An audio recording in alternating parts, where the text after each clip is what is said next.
Hello everyone, mga friends, mga ludi. Welcome to my vlogs, Mami G Vlogs. This morning, December 15 po mga guys. Andito po ang Mami G sa Bulang Sorsogon. December 15, 2023 update ko po sa inyo. Thank you po at pinapasok po ako dito sa loob ng sabi nga, itong lugar na gagawin dapat landingan dito po sa Bulang Sorsogon para po ay mayroon na daw po, ano po, airport? Hindi ko po alam din. So, ito po ang sitwasyon po dito mga guys sa loob na ito na sabing gagawin landingan daw po ng aeroplano. So, may nakikita naman ang manager doon na itong runway na to, may guhit nga po doon. Ayan, yun, may dumadaan na motor.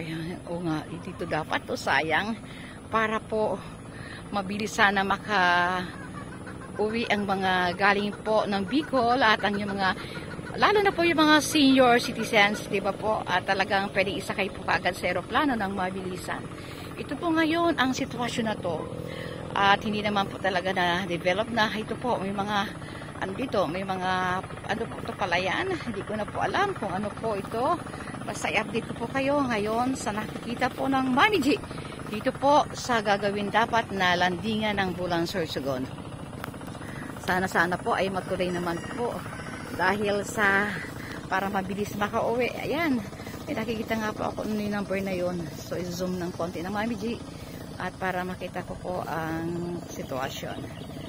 So mga guys, ito po ang sinasabi nilang Bulang Sorsogon na gagawin dapat po ng airport. Ayan po, iyang palayan na po itong nasa harap po at ito naman po yung pinaka entrance na pinasukan ng Mami G dahil bawal nga po naka private place. Ito po mga tumitira po dito. Hello po. Hello, good morning po kuya sa inyo po. Kuya, bakit hindi po natuloy itong ating landingan? Oh, yun din po, hindi na masagot nila naka-out po. Hindi na masagot ni kuya kung bakit po. Ikaw kuya po. Ano po kuya, nasasabi po nito? Parang nakurap po. Ganun po. Aha. Opo. Pero ang gandahan sana po kuya na mayroon pong landingan po, ano? Para mabilis po. O, tingnan niyo po ang sagot ni kuya. Dahil yun po daw ang dahilan. Yan po, ito talagang asking ng Mami G para po malaman natin ang sitwasyon. So, ito, palayan na po. Ito, yata, palayan na. Ayan, mga guys. So, ito po ang makita natin ngayong araw na ito ng Friday, December 15, 2023. At patuloy pa rin po ang Mami G kukuha po ng iba't ibang lugar dito po sa Bulan hanggang andito po ako na bakasyon po. At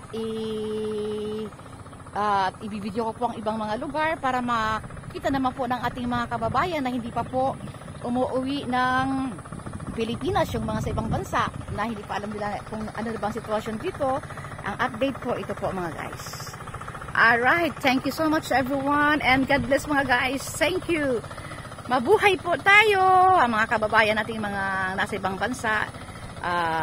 Advance Happy New Year po sa lahat. God bless po.